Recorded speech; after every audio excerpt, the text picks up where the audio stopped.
way too noisy. We let go of all that. Breathe deeply and fully, utilizing all that air that's being changed into oxygen and carried through our bloodstream, throughout our entire body as we relax and feel that very presence of God that is us at all times. We are never alone.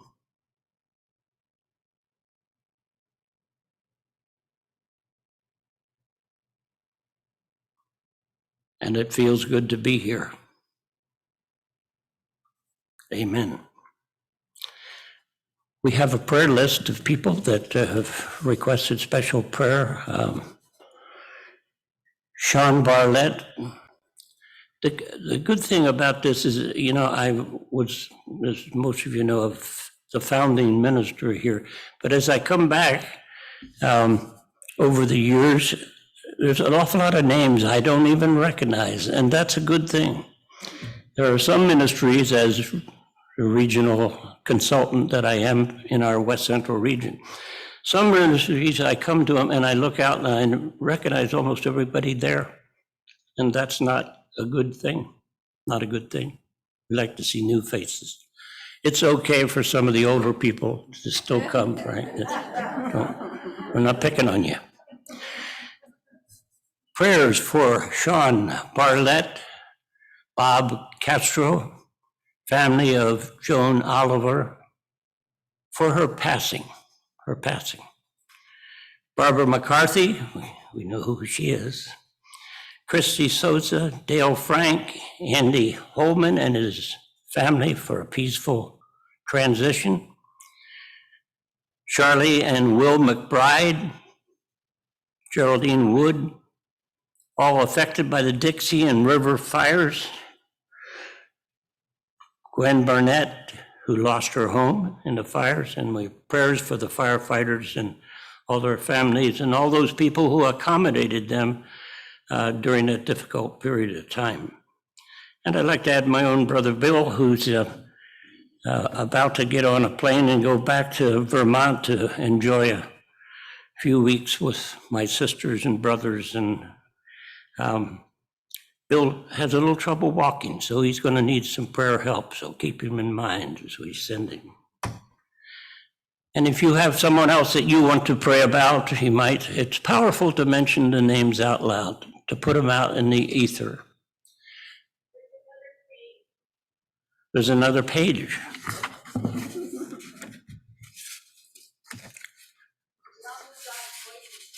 Oh, yeah.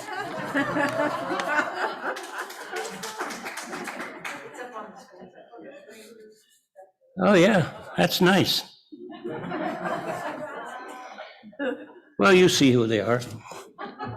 There's Denise and family, Angela and Greg. Family special intention, it's a secret. Taylor and family, Cynthia Robinson, Aaron Robbins, Paul Spota, Judy Pat, Joshua and Leela, and Joan Grady. And again, if there's somebody that you want to add to that list, you might want to speak their name out loud. I guess I was supposed to say this prayer, although I think I prayed it in our invocation. But I'll say it and then we can say it together. There is only one, is it up on the board? Yeah, we'll say it together. There is only one presence and one power active in the universe and as our lives and all loving goodness of God, and all is well. Now the daily word will be read by someone other than myself. Sandy. You remembered my name. It's on the list.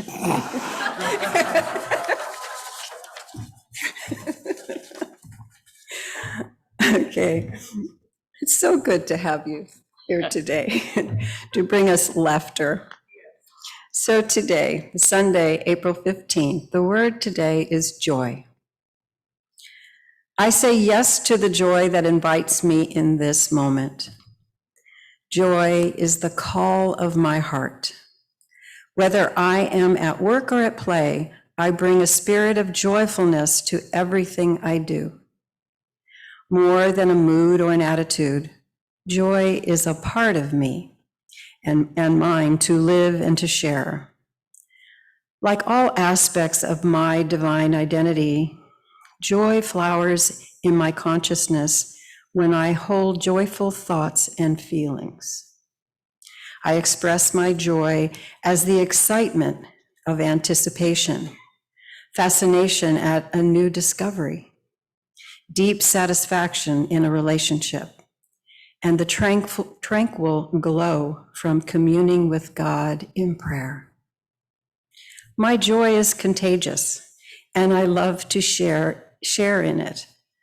I have feelings of joy when I take part in a friend's or family member's joyous moments, their celebrations and accomplishments. I feel quiet joy when I offer encouragement, and even when I give comfort, grateful to share the care and the love of God. So we could say this together. I say yes to the joy that invites me in this moment. I say yes to the joy that invites me in this moment. And so it is.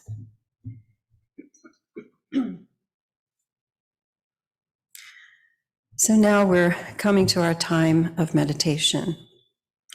And I chose for this meditation just the theme of unity consciousness. So just take a moment to center yourselves in your chair. If you're at home, you can lie down or sit down and gently close your eyes, settling into a relaxing calm. Take a slow, deep breath, filling your lungs. Hold for a second, then slowly release the breath. Again, breathing in, hold, and breathe out slowly. Again, breathing in and hold, and breathe out slowly. All tension or tightness in the body, gently setting aside any thoughts. Sense how your breath supports you without any conscious effort. Just continue to breathe normally and allow each breath to move you more deeply into a relaxed state of being.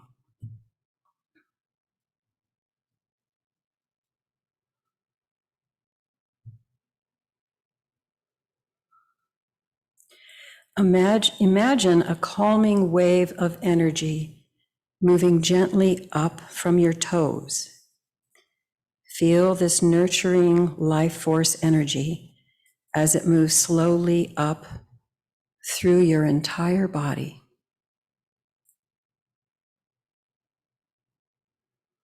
As it moves, it's soothing and relaxing every muscle, releasing any tension from your shoulders, your neck, and your facial muscles.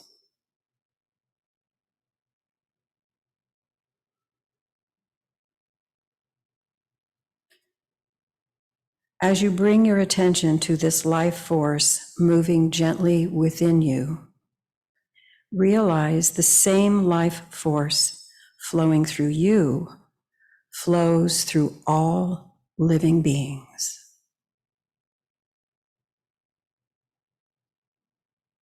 It flows through each and every person you will ever meet and all living beings.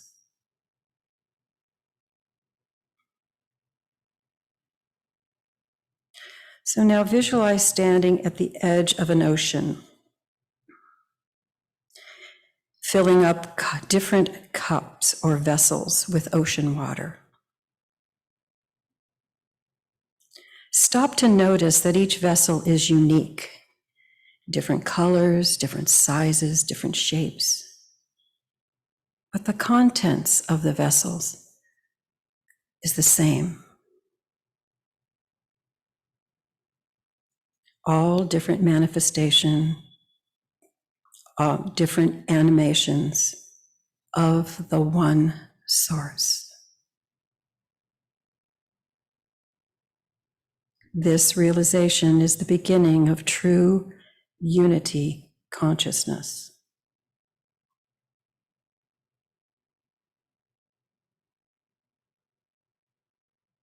Let us pause for a minute together in the stillness with open hearts to reflect on these words. Today, I will look into the eyes of another and know that we are one. Today, I will look into the eyes of another and know that we are one. Rest in that thought for a minute.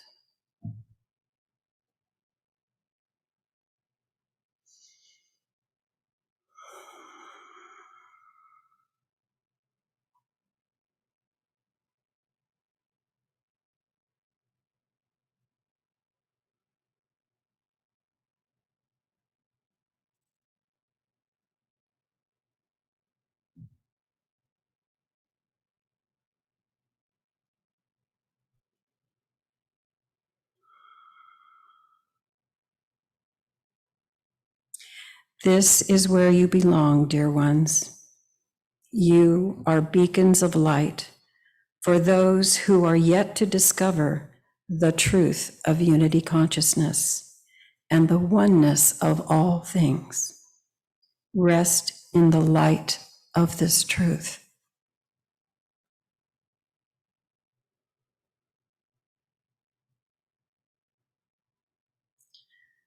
So when you're ready, you can open your eyes and join in the song, Loving Kindness, or just sit quietly if you'd like. So, Kalyani.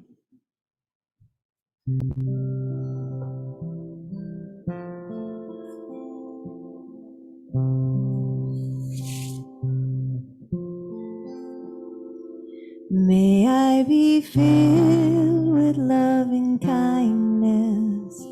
May I be well. May I be peaceful and at ease. May I be happy. May you be filled with loving kindness. May you be well. May you be peaceful and at ease.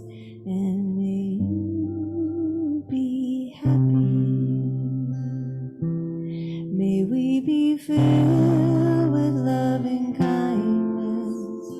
May we be well. May we be peaceful and at ease. And may we be happy. May I be filled with loving kindness. May I be well. May I be peaceful and at ease. I am happy.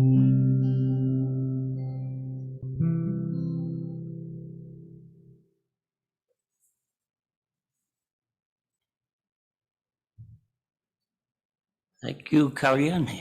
I love your voice. I've told you that before. It has a special ring for me, and hopefully everybody else as well. I get nodding of heads. Great. I haven't done a lot of speaking during the pandemic. I don't know, maybe people thought I was too close to the end. to waste any time on me. But it's great being here. This is home. I like even up here in the conning tower. I know Jerry likes to speak down here, but he's better looking than I am. Not much, but a little bit. So they hide me behind the podium. The church I had in Kansas City actually had 3 steps to get up to the conning tower, and we referred to it as 6 feet above contradiction. And it felt like that too. You're up there real high, and you got to be smart. It is home to us, to Lynn and I here, even though we started at Unity of Auburn. I'm still the regional consultant, so I travel around to other churches. I've spent a lot of time at Unity of Auburn during the last years. They prepared for a new minister, and they presently interviewing. And geez, we got 3 of our other ministries within our region that are looking for ministers. I thought I had Auburn solved, but a dear friend of mine chose to go somewhere else, Frank. But it's when you teach people to always go with what their heart tells them to do, and they do it, it can be annoying.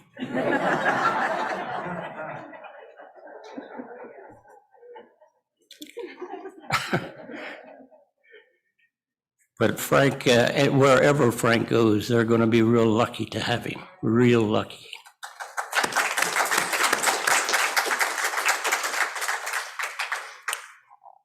Last week, Jerry talked about The Way of Mastery. It is a wonderful book.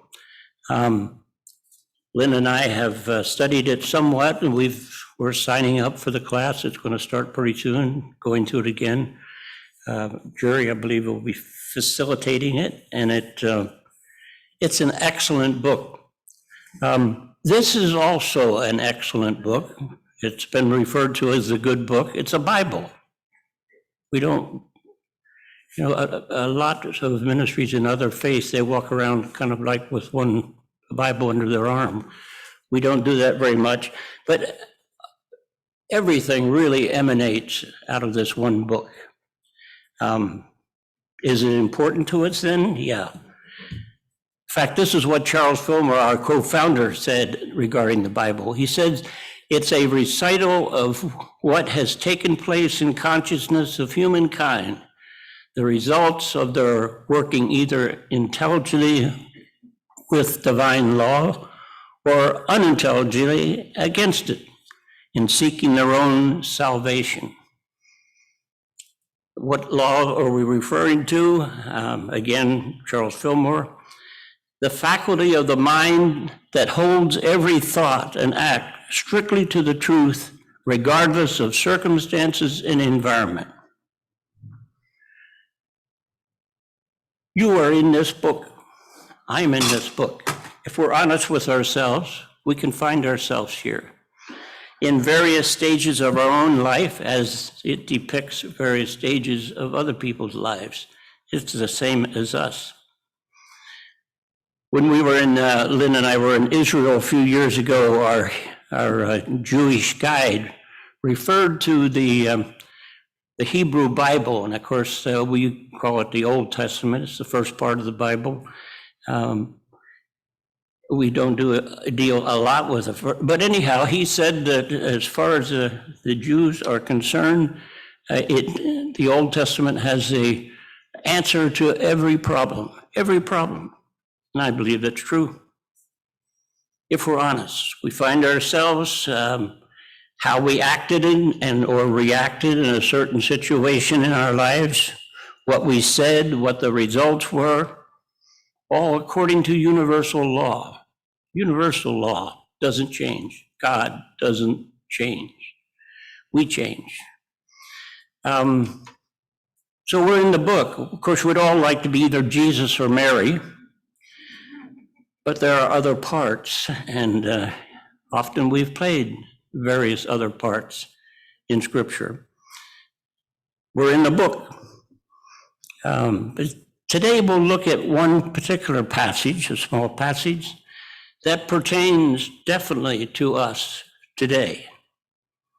I'll read a little bit of it's from Matthew's Gospel and the 12th chapter, and we'll discuss it. But I'm not going to assume that you know the story. When I had the church in Kansas City, I was fortunate enough to spend a day with a minister by the name of Fred Crackett.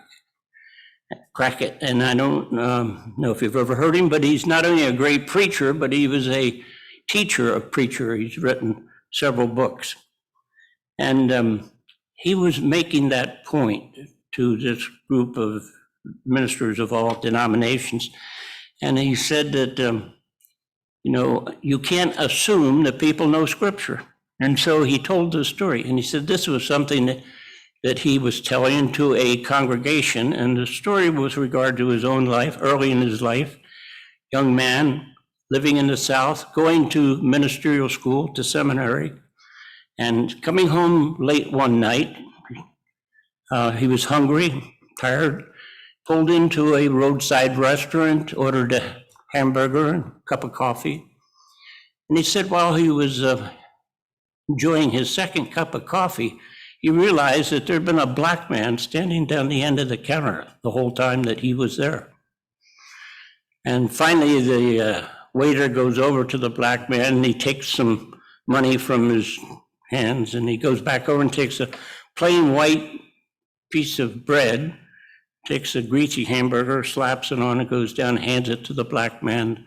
Black man goes out, sits on the curb next to the road.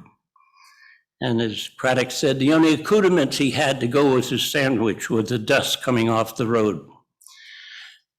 Craddock got back on his car, finished his coffee, and he's going down the road, and he said, and it struck him, he said, why didn't I go take my coffee and go out and sit on that curb with that black man? And he said, when he said that, he heard a cock crow. Well, of course, it was referring to the night before Jesus was crucified, and Peter had pledged his faith completely to Jesus. But Jesus said to him, Peter, this night before the cock crows, thou shalt deny me thrice, 3 times. And he did. That was the story. And that's what he told these people. Well, he finished his talk, and after people were coming up, shaking his hand, great talk, great talk. And this one man comes up and he says, preacher, he says, that was a fine talk. He said, but I didn't get the part about the chicken. You can't assume that people know Scripture.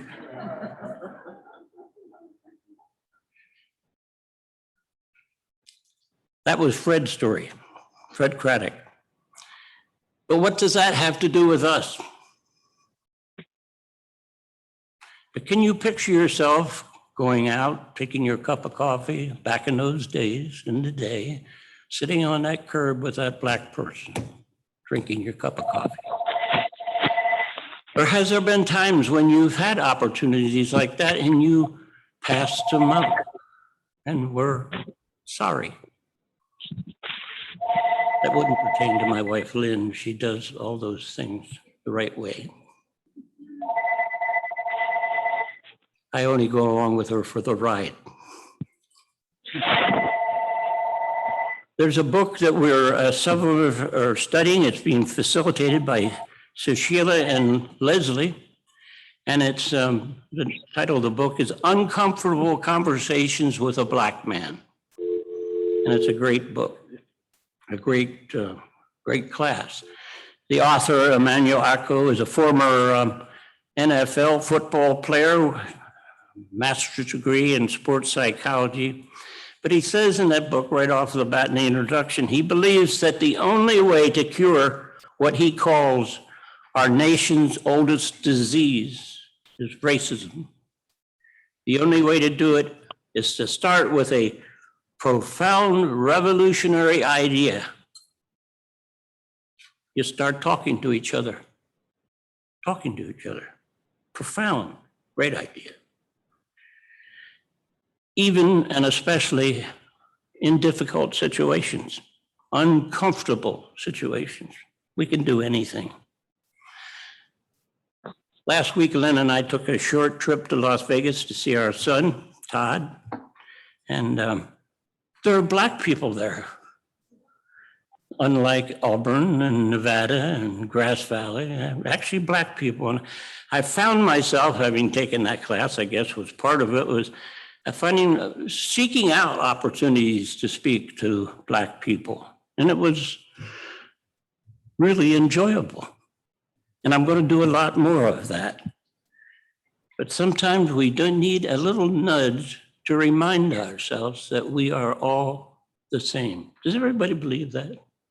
You know, we say it, it's so easy to say we're all the same. Of course we are. But do we believe it? That's the second part. And the second part is what we need to work on all the time. So it was easy, because we were in a very nice resort. I'm not sure it would have been quite as easy to approach people at Circus, but because it's a different brood of people, but there we go. Another form of prejudice. Resort, circus, different people. Not really, not really. Well, we're not going to solve our color discrimination in a 20-year talk. I'd like to promise you that, but I can't. But maybe we will nudge us. So at an appropriate time, opportunity will present itself, and you'll think of something, and you'll do it. You'll do it. And there's a wonderful exercise. I don't know if it came out of the book or somewhere else, that I read more than one book. An exercise, walking down a sidewalk, and people, I think, still walk on sidewalks, don't they? In small towns, they don't seem to do that anymore. You have to be in a city. Walking down the side, picture yourself as a Black man, not a woman, but a Black man. And you're approaching you, coming the other way, as a very attractive white woman. What are your feelings? How will you feel about what's going on? Are you concerned about her? Are you concerned about what people think? What should you do? How should you feel? And why? Try that. You could do it in a grocery store. I've always loved the cartoon. I remember one of those that didn't require any words. It depicted a black limousine, big long black limousine, with a Black man driving and a white man sitting in the back, very well dressed. And coming the other way was a Chevrolet with a white woman in the front driving and a Black maid sitting in the back seat. And they were passing each other and all looking at each other. Wow. We make things up. We make things up. I think that, geez, I almost skipped the whole page. Reminded me of when I was going through my AA training, and there's one part where you tell your whole life story and you write it down and everything. And I did it with my sponsor, and he bought me a steak dinner, and it was all great. And I got home and I realized I'd left out a page. I don't want to do that here. This fella who wrote that book, Echo, puts it like a foot race. He said Black people for all those years were not allowed in the race. Well, now there are, after all the demonstrations and the pain and the suffering and the legislation that had to go through, Black people are now allowed in the race. So here you are at the starting line. But by the way, the white guys have got a head start. They're 200 or 300 yards down the road, maybe 200 or 300 years down the road. See if you can catch up. Other prejudices, dare I talk about politics? Well, I'm not going to talk about it much. I'm come to think of politics as more of a disease than an organization. And they have not yet come up with an inoculation. Of course, a lot of people wouldn't take it if they did.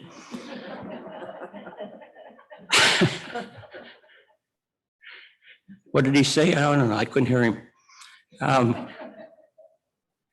But if they come up with an inoculation, it's going to have a large portion of love in it, I think. We had an ice cream party at our house out on a deck a week or so ago, I guess it was, and invited mainly family people that were, they were all related one way or the other. But of about a dozen people that were there, there was only 3 of us of a particular party and all the rest of the other particular party. And very strongly so. But we all knew that, and so we limited the discussions. And somehow we were able to have a pleasant time without, and avoiding all the time the elephant in the room, so to speak. That's a saying. But it makes me sad. Separation disguised is still separation and is every bit as painful as the real thing. Other areas of racial oppression. Now, how could anyone ever be prejudiced against the Irish? St. Patrick's Day, everybody's Irish. It's wonderful. But there was a time when Irish were not highly thought of. In fact, here in the Gold Country, it was not uncommon to see on a store, help wanted, Irish need not apply. It was a very common statement back in those days. I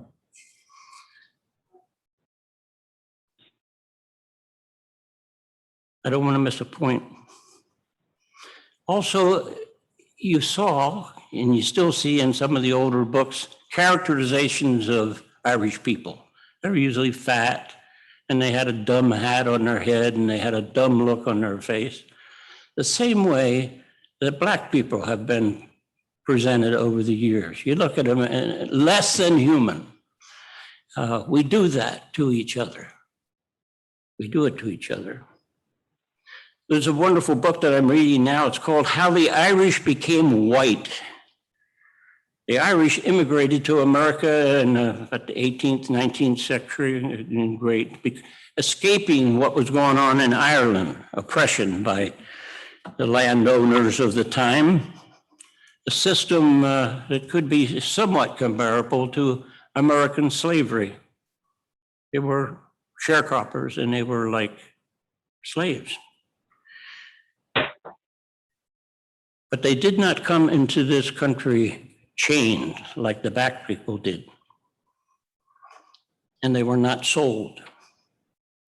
Sometimes, though, the Irish people were put to work doing a task that they would not allow a Black person to do because the Black person was too valuable, had a value, had a price tag, had a number on it. The Irishman was disposable. Sometimes that happened that way. But the whiteness of the Irish gradually allowed them to work into social circles and advance even further. They discovered the power of government, and they used that, though it was not always pretty, if you know the history. But they could vote, they could earn and spend without racial restrictions.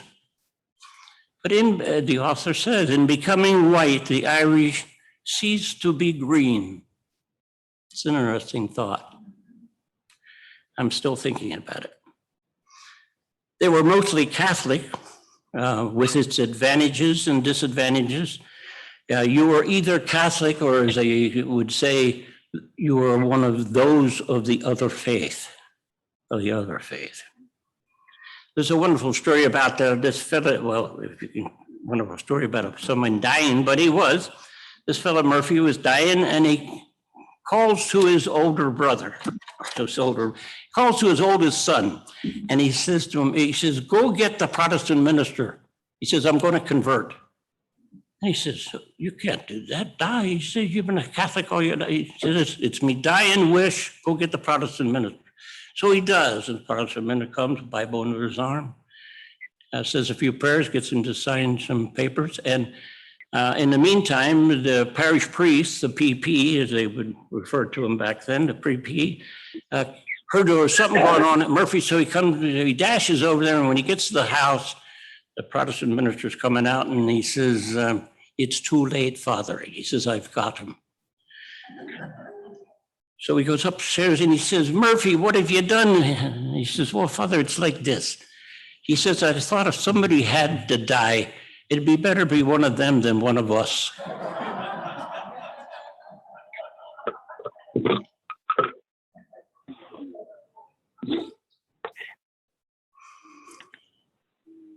Black people, black women and men are gaining in status, but there's a long way to go. And there are many obstacles still in the way. Amazing, amazing. We don't want to be one of them. I don't want to be an obstacle to a black man, a black woman, as they progress through life, the same as me and everybody else. Are we not all the same? Well, it brings me back to scripture. I promised I would read just a short passage that pertains to us and to this day. Again, it comes from the Gospel of Matthew, 12th chapter, 36th verse. This is Jesus going about the countryside preaching, and he said, and it says, while he was still speaking to the crowds, his mother and his brothers were standing outside waiting to speak to him. And that someone said to Jesus, "Lord, your mothers and brothers are outside wanting to speak to you." But to the one who came with the announcement, Jesus said, "Who is my mother and who are my brothers?" A profound statement that we're struggling with even to this day. Who are my brothers and sisters? Jesus was not being disrespectful, particularly in talking about his mother. What he was telling was a very difficult and profound truth, a truth that today we are still struggling with. Who are my brothers and sisters? Who are they? We need to ask that question all the time. Jesus knew, but others did not and still don't. One of the greatest tragedies in Jesus' life, in his lifetime, that those nearest and dearest to him never really understand, even his mother. She saw these things, and it says she held them in her heart. She didn't understand them, but she held them in her heart. Brothers and sisters, they didn't understand. The apostles really didn't understand until they were forced out into the field and had to live with life. And then gradually they began to understand. Okay. Jesus was even restrained from doing what he was doing. They tried to stop him. His own friends and his own family, sometimes even his own apostles. So what restrains us from doing what is in our heart? I praise my friend Frank for doing what was in his heart and doing where he was directed to go. We know what is right, don't we, when we go to our heart? Are we sometimes too comfortable with our whiteness? I have been, still am from time to time, too willing to allow, I was going to say politicians, I'm not going to say that. I'm not going to say politicians, to allow people to tell us how we are supposed to think. Walt Whitman, the great poet from Camden, New Jersey, one of my haunts, referred to the power behind the throne. And I think we need to spend more time thinking about that. We're heavy down on politicians, but there is a power behind the throne about which we need to be concerned.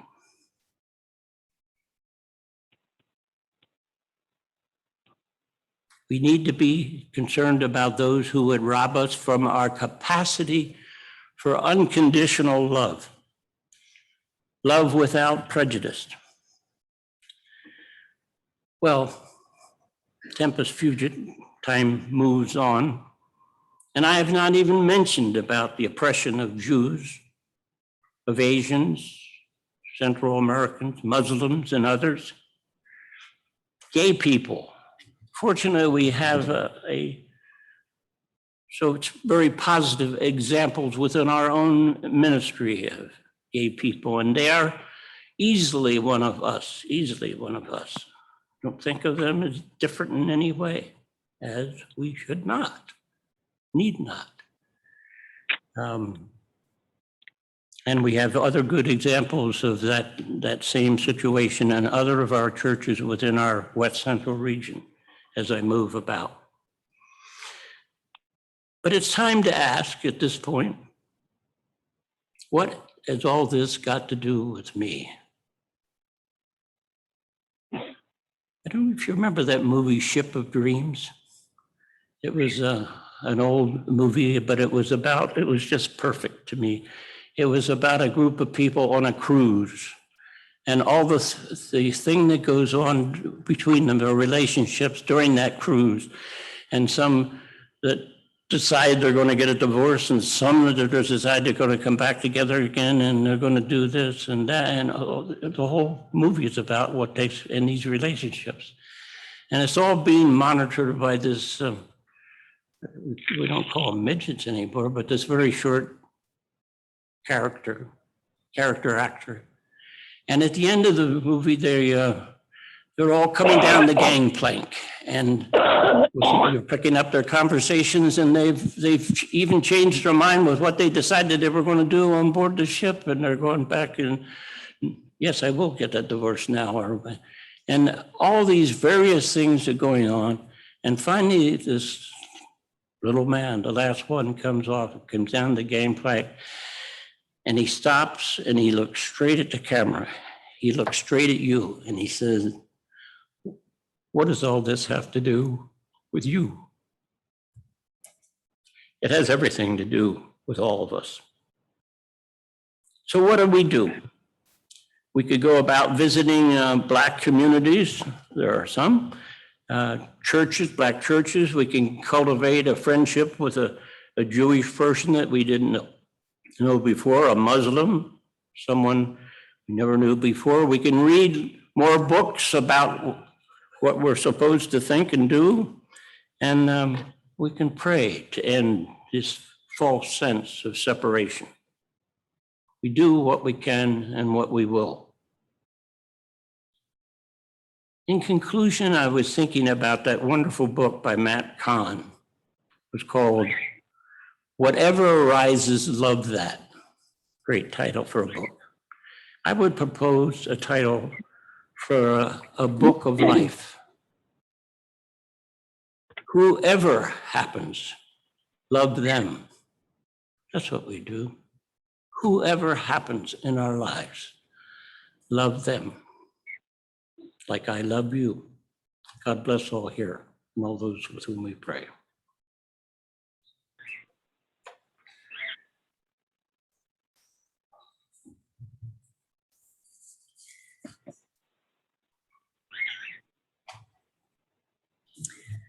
Thank you, Reverend Joe. So we have our power statement for the month of August, and it will be up in a moment. So repeat, or you can read that with me. Our power statement for August, the power of will. I use my power of will to choose, to commit, and to be willing. That's appropriate for what we just heard today, right? So, Reverend Joe? Love offering? Now what do I do? Love offering. How much am I getting paid for this? I'm doing this for free, you know? Announcements? Love offering, prosperity. Oh, a love offering. Oh, it used to be my favorite part of That's why you're doing it. the service. So I guess we read our love offering. I give and love. So let's say that together. I give in love because I love to give. Yes. So what are we doing? Are we taking So this offering or? do we have baskets in the back of the sanctuary. baskets in the back? If you would like to make a love offering today. And thank you very much for that. We know that some of you make your love offering monthly by check. But if you'd like to drop a little extra something in the basket, it would be well appreciated. Thank you. So now we have announcements, and that's me. So Unity is here in the Gold Country is really uh-oh. I missed something. Oh, how could I miss that? Music, we're having music. Thank you. Thank you, God in heaven.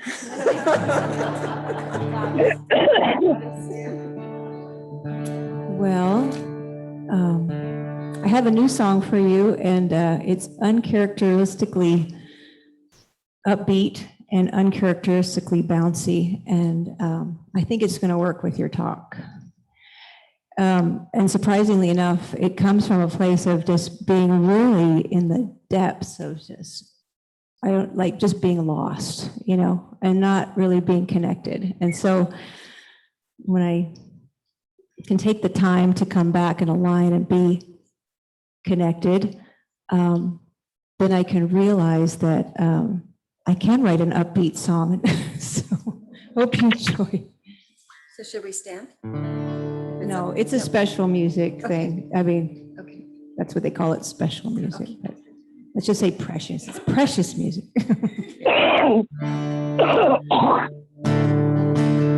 And there's like a little nod to Cat Stevens at the end. I'm going back to my heart. I'm gonna do it 10,000 times again. I'm going back to my heart. I'll be returning over and over again. I'm coming back to the truth of my original nature, trusting my heart to show me the way.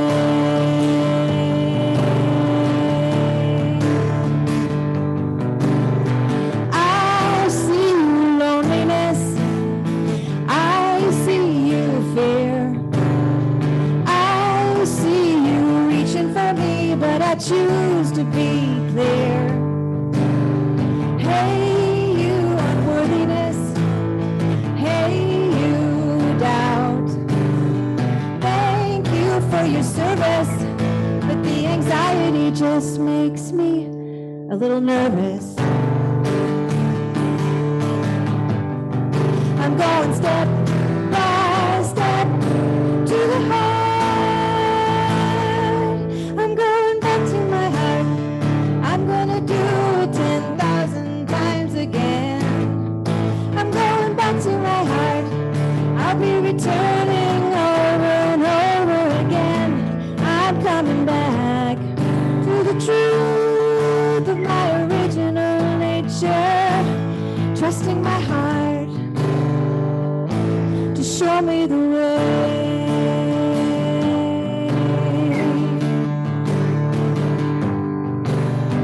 I have walked 10,000 miles to know that I am the source of what I seek. And I'm so worn out trying to escape it. There's nowhere to hide, so I turn myself around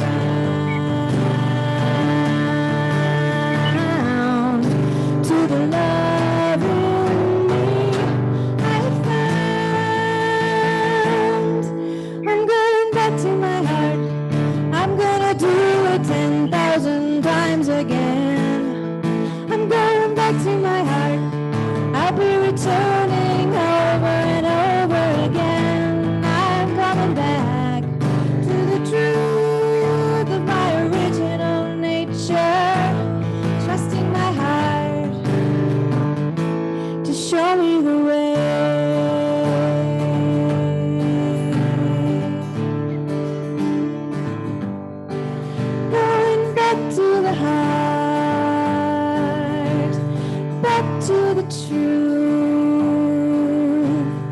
Love will lead the way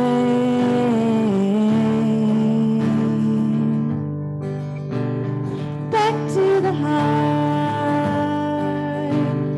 over and over again. The child finds its way.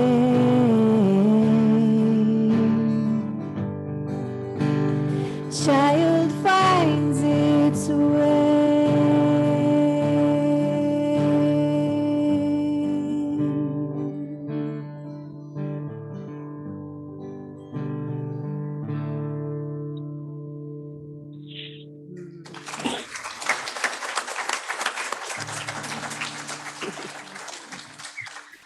Thank you, Kalyani. So now, announcements. So Unity in the Gold Country wants to provide you as much information and support during these times of our concerns about wildfire. So on our in our e-bulletin of August 5th, you can print out a card with your zone information on it. And there's additional information and resources available for you there. It also gives a complete explanation of the zones and how they work. We have several congregants willing to welcome evacuees in their homes. If you are willing, please contact Leslie via email or phone with the following information: your address and phone number, number of people you can accommodate, and whether or not you can accept pets, and if so, what and how many. And thank you to all of those who've already volunteered their homes. Thank you. That's very emotional for some reason. It's just so nice to know we have a loving community that's so willing to offer and extend love and extend their home in times of difficulty. So we're so grateful and so thankful for each and every one of you. So Inspiring Women meetings on hold due to high COVID cases. They will resume when the numbers are better, and you can be sure they'll be filled with wonderful, fun things ahead. And volunteers, UCG needs you as a volunteer. If you're interested in volunteering, you can contact Leslie again and give her your name and what you might be interested in doing, or just find out from Leslie what is out there that you can participate in. Okay, the Nevada County Fair, we have some free tickets for the last day of the fair. If anybody's interested in going to the fair today, they're here, and we can hand those out. And we have submitted, UCG is adopting a part of the highway. We've submitted an application to adopt a road program, and we look forward to doing our part to keeping our community litter-free. Our obligation is to pick up litter 4 times per year. So if you're interested in participating in that, that would be another thing you could let Leslie know. And Change for Change. Change for Change is going to Habitat for Humanity. So if you have extra change in your wallet or your pocket or your purse today, if you would like to drop it in the baskets, in any of the baskets, the change that we gather will go to Habitat for Humanity. Then if anyone is interested in prayer, I will be available in the chapel if you're interested or in need of prayer today. And shortly after service, we are having a birthday cake for Reverend Joe's birthday. Was last Friday, so we'll celebrate together with cake and coffee. I think there's coffee and tea available as well. Okay. So now if you'd like to stand, we can join together in our prayer of protection. The light of God surrounds us. I am the light of God. The love of God enfolds us. I am the love of God. The power of God protects us. I am the power of God. The presence of God watches over us. I am the power of God. Wherever we are, God is, because I am, and all is well. And now, our closing song, I Choose Love.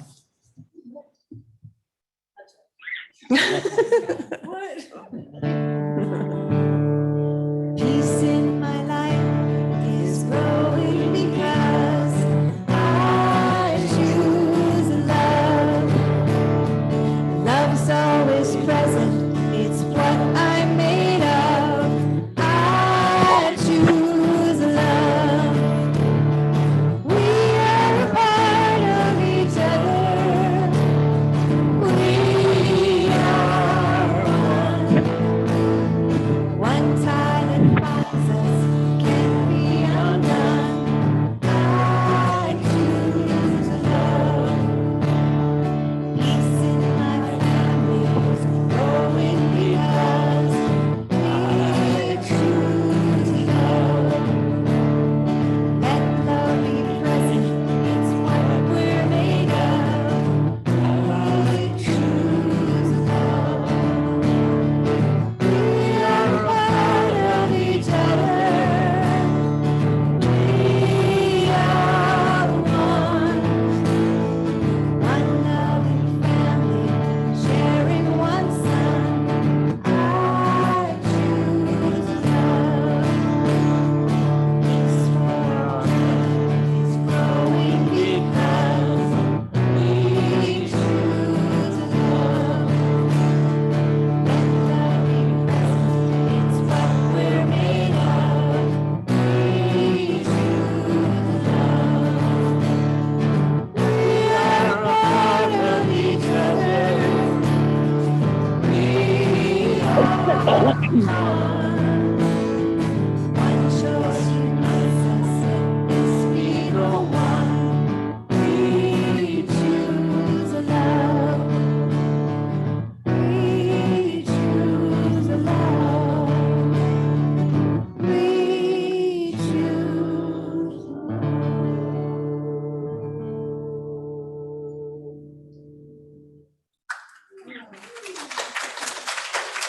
Leave you with the final word. Whoever happens, love them. That includes yourself, of course. Enjoy cake.